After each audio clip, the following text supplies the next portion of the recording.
I'm Cole Halford, and today we will be continuing our interview with Jeri Currie. So one of the questionnaires on the internet web blog was curious about what happened to your clarinet. Please tell us more. Wow, that brings up actually some emotional parts of what happened to my clarinet. So I always just thought it was just misplaced. And I was in a pawn shop in Kalispell 14 years later, just, killing time. And there was a clarinet case sitting there. It was closed. And I went, that's my clarinet. And I was shocked that it had actually, someone would actually steal it. And I went up to the clerk and I said, I thought I lost my clarinet 14 years ago, but it's sitting on your shelf over there. And he said, well, how do you know that's your clarinet? It's closed. And he says, did you memorize your serial number? Real smart alecky.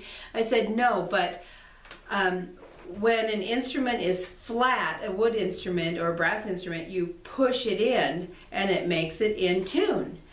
Okay, well, mine wouldn't go in any farther, and it was always flat, so I thought, well, this is really a bad thing. But I took it down to my dad's shop below Napa Auto Parts, and I put it in a vise, and I took a hacksaw, and I cut off a little bit of the joint, and then pushed it back together.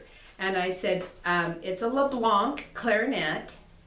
It has a glass mouthpiece, and the second joint after the mouthpiece, there's a little piece that hooks the keys to the mouthpiece. I said, right below that, it's cut off with a hacksaw.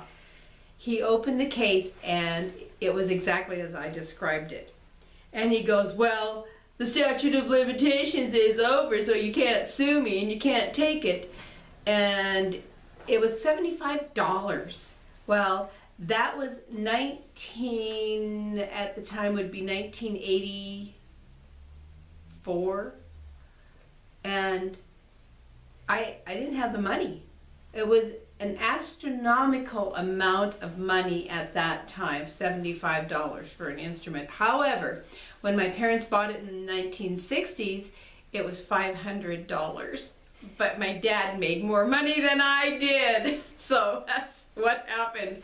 No, I didn't get my clarinet back. It was, at that time, gone forever, and I don't know what happened to it. So at what point did you first open your business, Fiddlestick School of Music? Well, that is, I was actually forced into it. I'll back up a little bit. I ended up getting a divorce and moving from Kalispell back to Polson, and was offered a job in a real estate office, which happened to be neighbors of my parents, and became an assistant, even though I had my real estate degree, because they sent me to real estate school. And I was still playing music, but I wasn't teaching because I didn't have a student base. And one of the real estate agent's little girls, Erica, came over and sat on my desk, and she said, I hear you teach fiddle. And I said, well, I used to, but I don't teach anymore. And she goes, well, you do now, because I want a fiddle lesson. And she was like 5 years old, and which was wonderful, because she's the one that kick-started me back into teaching again. And I was in, like I said, Seattle, and I had seen this name, Fiddlestick School of Music, so I went ahead and decided, well, if I get my business license, I will go ahead and start teaching. And she was my first student in Polson, Montana. And then we ended up with 49 students a week, which was absolutely crazy. And we only taught, at that time, 3 different instruments, guitar, mandolin, and fiddle. But now we're up to 13. So let's see, that's 3. We do banjo, 4-string banjo, 5-string banjo. We do the ukulele. We do, what do we do? Stand-up bass, electric bass. We also do the viola. We do the guitar, yes. The cello. We do the clarinet, the saxophone, and the trombone, and I think that's everything that we teach. So do you do any repair or restoration on any instruments? Yes, we do. Nothing really major on guitars. We will put them, re-glue them back together. I don't work on necks. We obviously put strings on them. We can re-glue bridges. I don't do anything on the inside of it. We can replace or repair the machine heads, simple things. Violins, on the other hand, we do an incredible amount on violins. I took a 1.5-year apprenticeship from a man in Kalispell, and we rehair bows, whether it's a cello, bass, violin, bow. We take violins completely apart and put them back together. And like mandolins, a little bit the same as guitar, just the simple cosmetic kind of things.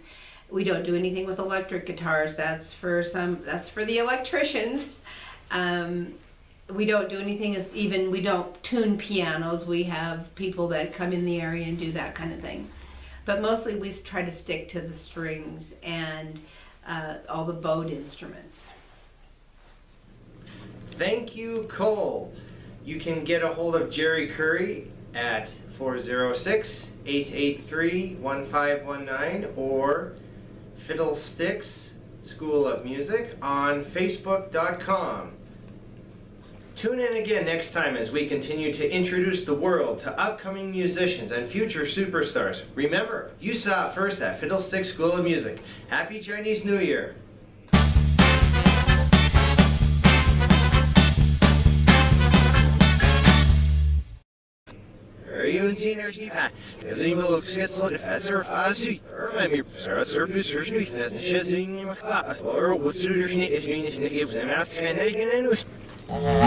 Test video number 1. Say something. Hello! So then, how did you first cut?